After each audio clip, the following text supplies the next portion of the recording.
Oh Mungu, all night. Usiku And mzima. God kept quiet. Na Mungu akakaa kimya.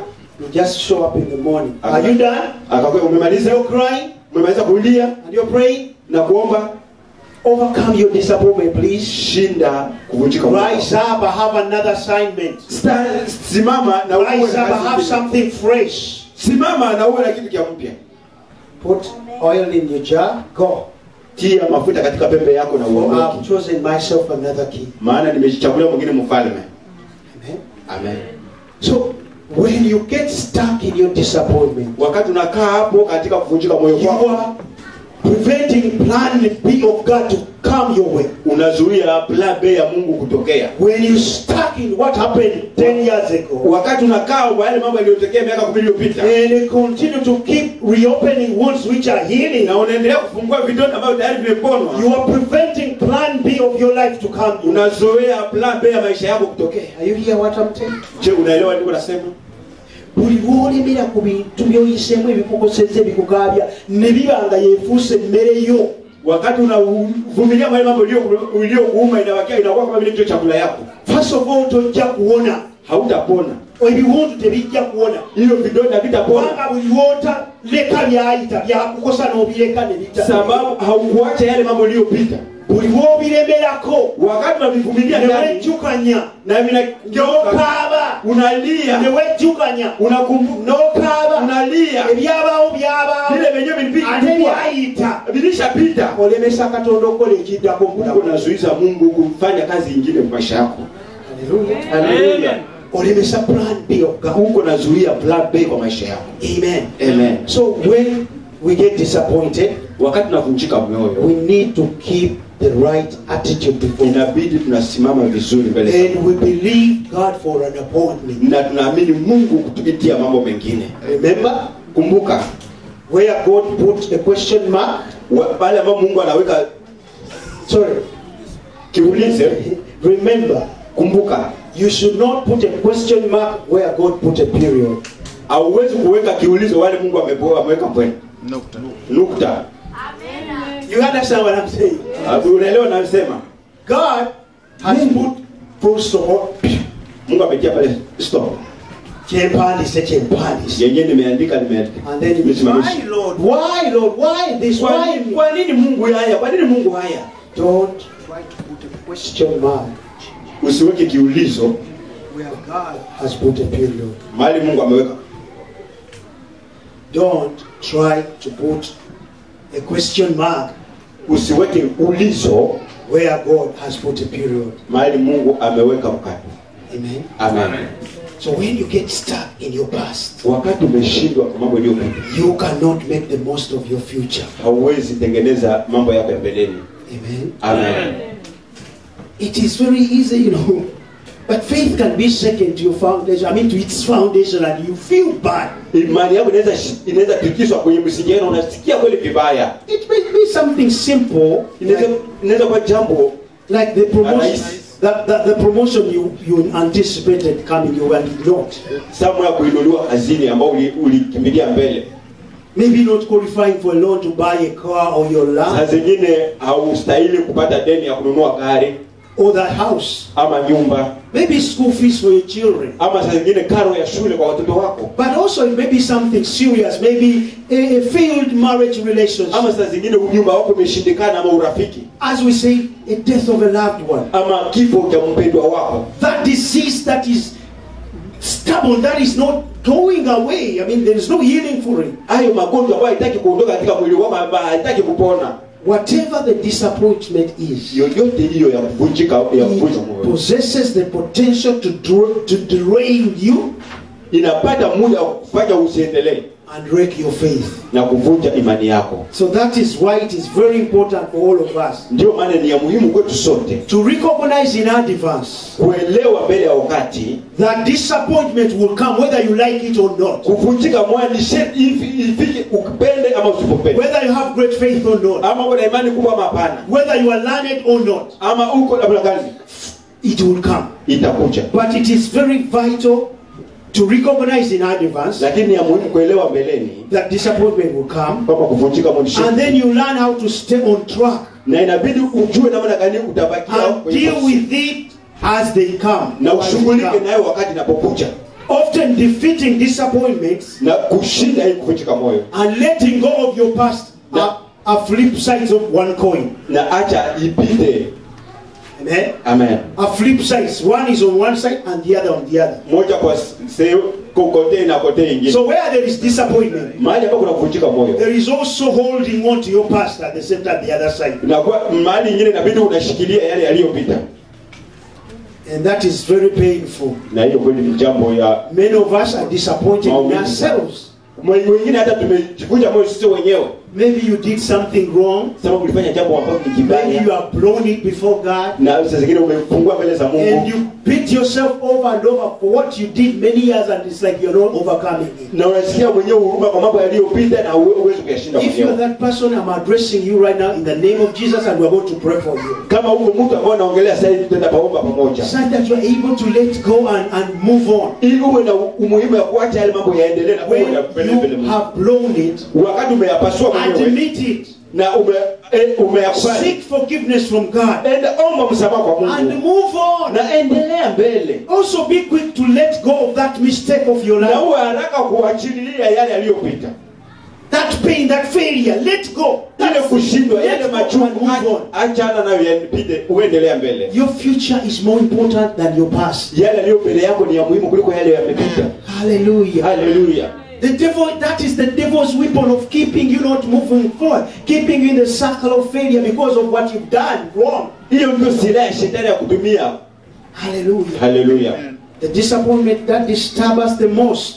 Kuvunjika moyo kwenda tu. We've talked about disappointment in yourself. We've talked about that one. Kuvunjika moyo wewe mwenyewe tayari tumeongelea hiyo. But secondly, there are also disappointments Ya pili kuna ile kuvunjika moyo pia. which actually disturb us the most. Ile ambayo kweli inatusumbua sana. And these are usually caused by other people. Hii ambayo inafanyika inatokea na watu wengine. Many individuals Watu wengi who have been hurt by other people ambao wamevunjwa moyo na wengine are missing out on their new beginnings wameshindwa kuanzilia kwa upya because they keep reopening old wounds. maana tayari wanaendelea kufungua hiyo vidonda vya zamani. But no matter what we have gone through, Haijalishi yale tumepitia, no matter how unfair it was, haijalishi namna gani kwa kupendelea how disappointed we were, ama namna gani tumevunjika moyo, we must release it ni sharti tuachilie and let it go. na tuache iende.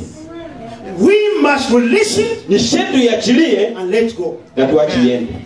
And this is what we are going to do to some of you who have that challenge. Na hii ndio tutapitia kwa wale ambao wengi wamepitia muda. Somebody have walked out on you. Mtu amekutembelea. Somebody have done you a great wrong. Kuna mtu amekutendea maovu. You may have prayed fervently for your loved one to be healed, and yet that loved one died.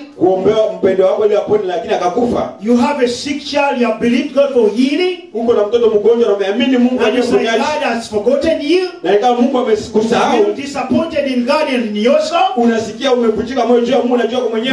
were the candidate for praying and the anointing today. Amen. Amen. The Bible says in Deuteronomy 29:20. Somebody help me read. It's a powerful verse. We are remaining, I think, with 10 minutes past. We'll just close it there.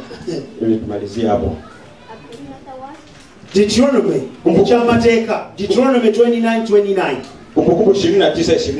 Yes, sir. Deuteronomy 29. Verse 29 says, the secret things belong to the Lord our God, but the things that are revealed belong to us and our children forever, that we may do all the words of this law. Thank you, sir. Amen. That is the word of the Lord. Somebody may have walked out on you. Maybe somebody has done it wrong, has done you a great wrong.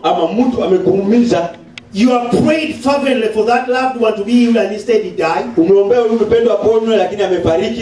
have believed God for a miracle. Maybe you have an HIV child or a brother, whatever, or somebody who has a problem, a kind of chronic disease to be healed, and it seems no healing comes your way. Una ndugu ama rafiki ambaye anakuwa na ukimwi na unatayarisha ulikuwa unatayarisha.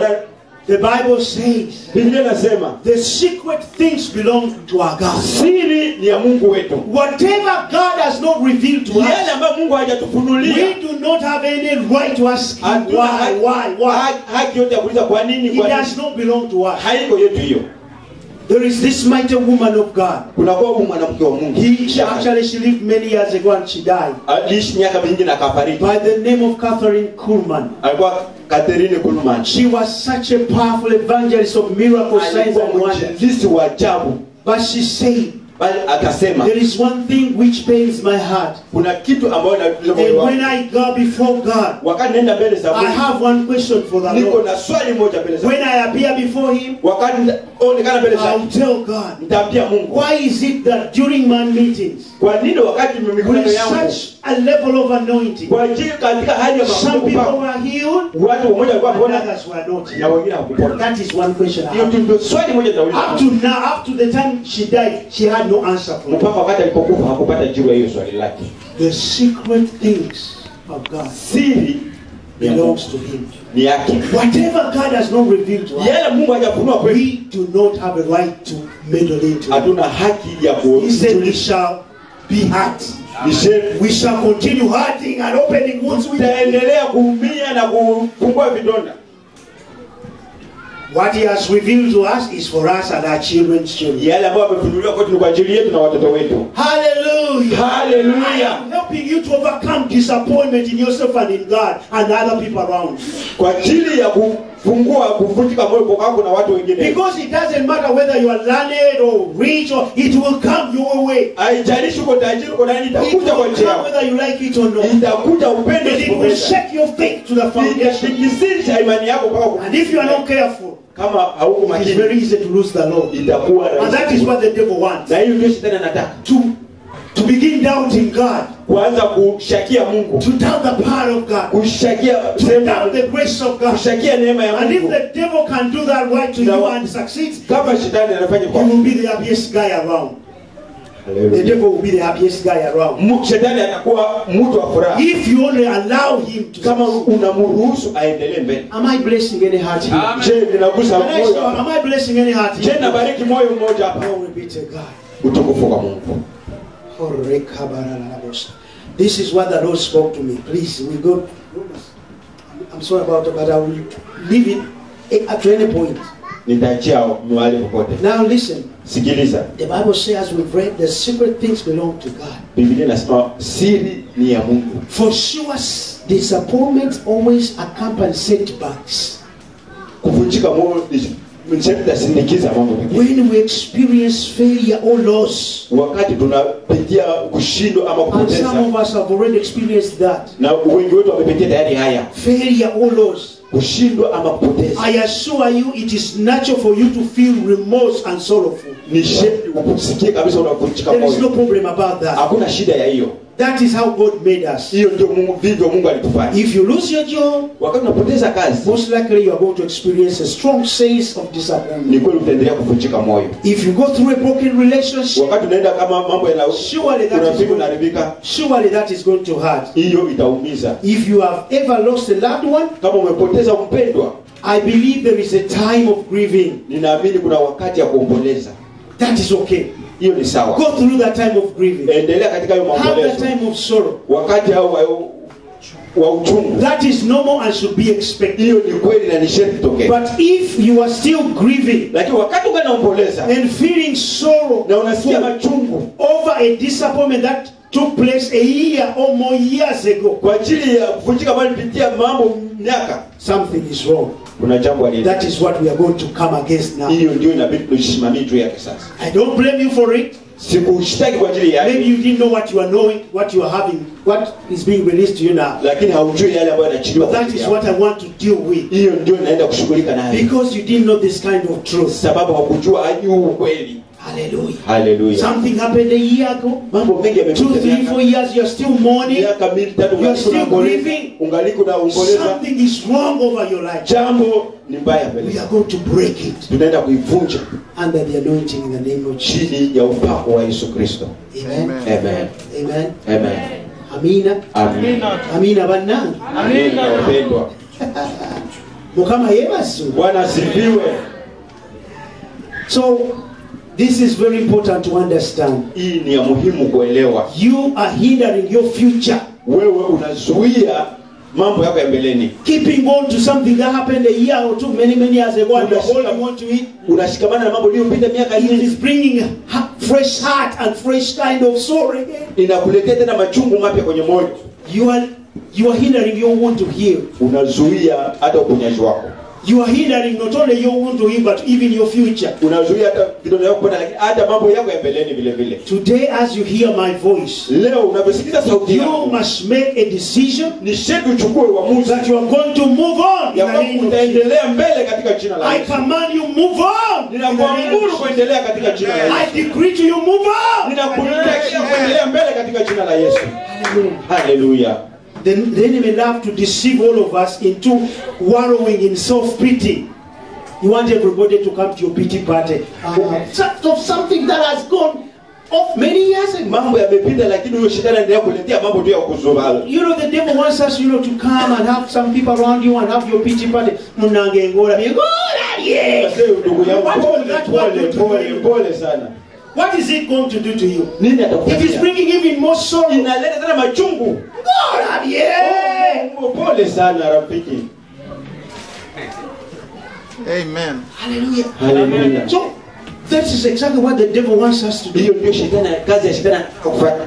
To cause you, deceives you into wallowing in self-pity, Kukufanya uitie katika mambo ya fretting or worrying, kwa ajili ya kukutishia, feeling sorry for yourself. kusikia pole kwa wewe And you mwenyewe. begin to ask such questions. Na Why? unaanza kuuliza maswali, kwa Why did nini? this happen to Kwa nini me? haya yametokea God kwangu? does not love me. Mungu hanipendi. He doesn't answer my prayer. Asikie maombi Why did yangu. my marriage end in divorce? Kwa nini Why did my business not succeed and Kwa nini fail? talaka katika Why did I lose my loved one? Kwa nini nimepoteza Why did mpenzi wangu? things work out in my Kwa life? nini kazi yangu haiendeki Such vizuri? questions may be valid, yes, Hayo maswali yanaweza kuwa kweli, and ndio. may even be helpful Naweza saidia to consider for a while. kwa ajili ya muda fulani, But after that, lakini kwa mwisho quit wasting your time acha toka kupoteza muda trying to bure. figure out Angalia mambo mengine, something you cannot change. mambo ambayo huwezi kubadilisha. Quit.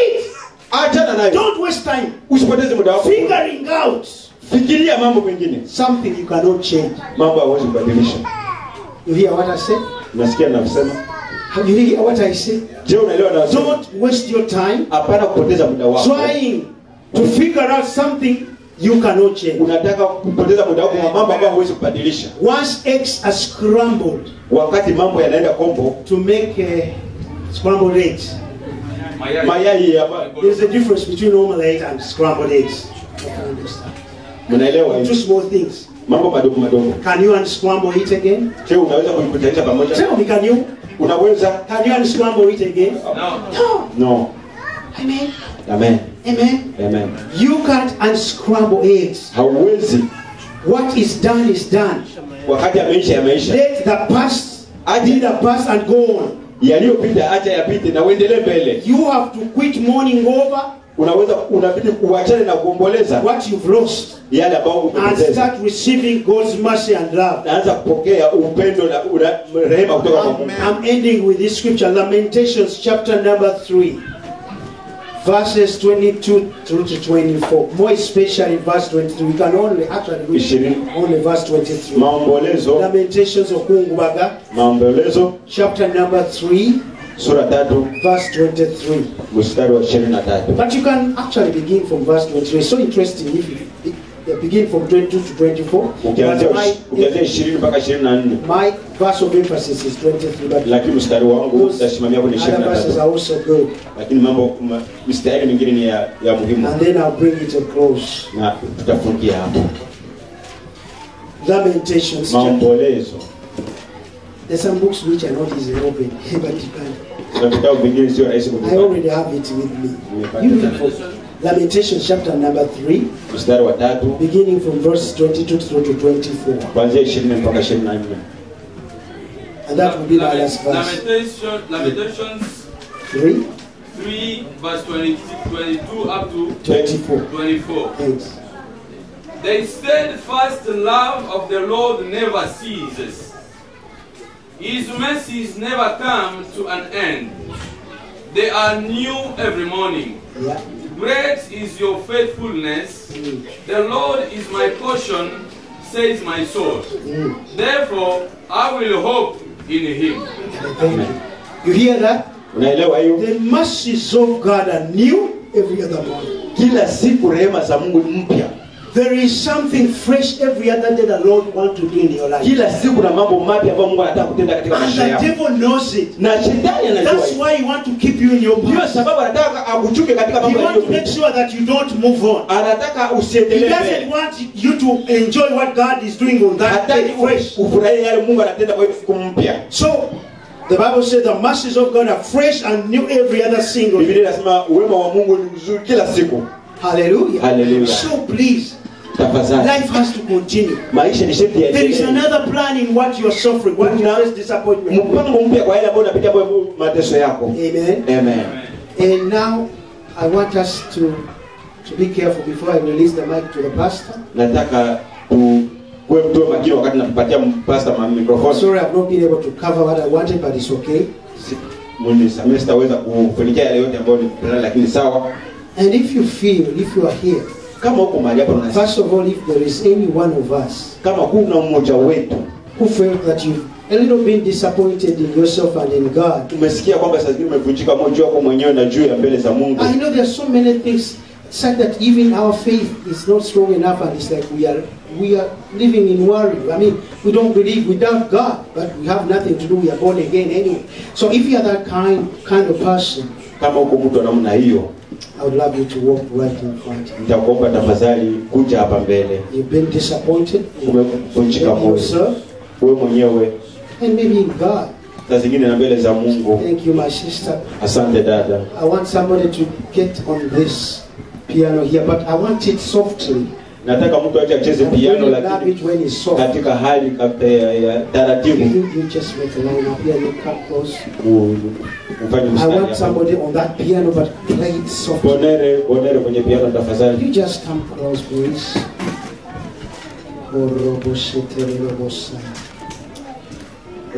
I'm telling you, this is powerful.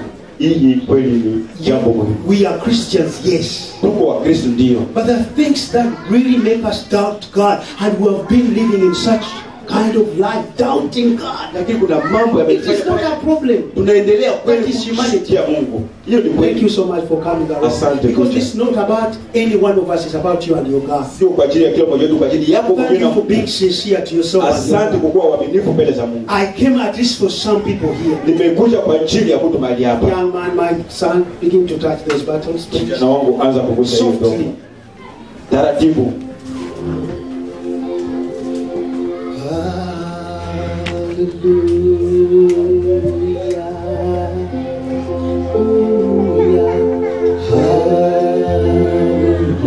When you come close, you raise your hands here. Wakati mnakuja pamoja Let me na make mkono, another call. muinue mikono yenu juu. Come a little closer here.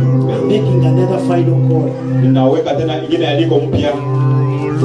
It's like there is that wound that you failed to overcome. Hiyo vidonda ambao umeshindwa You suffered a kind of disappointment in the past, kutia mambo ya kuvunjika kwa miaka iliyopita. and every time you think about it, it still brings fresh memory to you. Na kila unapofikiria inaleta mambo mazuri. We want to overcome it by the anointing. Ushindi, ushindi. And somehow some of us have felt disappointed in ourselves because of something wrong we did, and it's like guilt is over us. It doesn't seem to go away. We have repented, we have, Wanavunjika moyo kwa ajili ya yale tulitenda sisi wenyewe huko mbeleni. I also require you here. Nitakuomba vile na wewe uje hapa mbele. There is a young man here. Kuna kijana hapa. I want also to join the school, but you'll be this side. Nataka upige hapa lakini utakuwa hapa kando. There is an assignment upon your life. Kunakuwa jambo juu ya maisha yako. And they have spoken to you, you know it. Na wamekwambia But wanaijua. somewhere there is something hindering it to come forth. Na kuna kitu kinaizuia There is isitoke mbele. a kind of habit that you are really battling with. Kunakuwa jambo ama tabia You unaendelea seem not to kupigana overcome it. na umeshindwa kuishi. I'm required to go the other side. Don't mix with these people. Usichangane na wao, nitakwamba wewe uwe kando.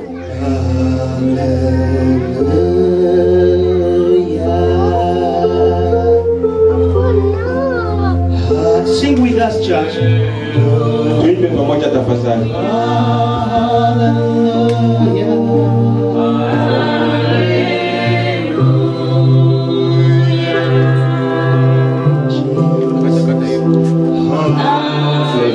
Softly and come into the spirit. Haleluya.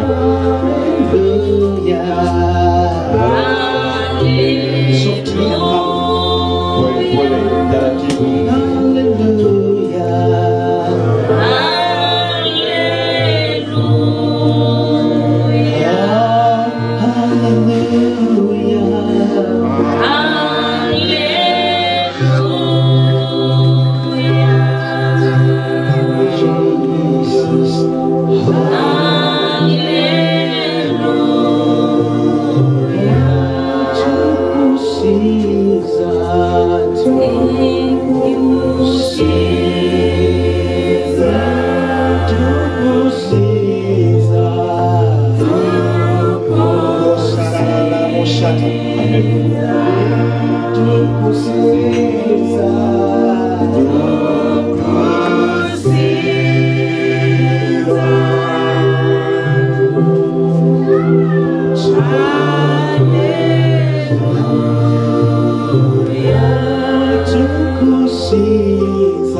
See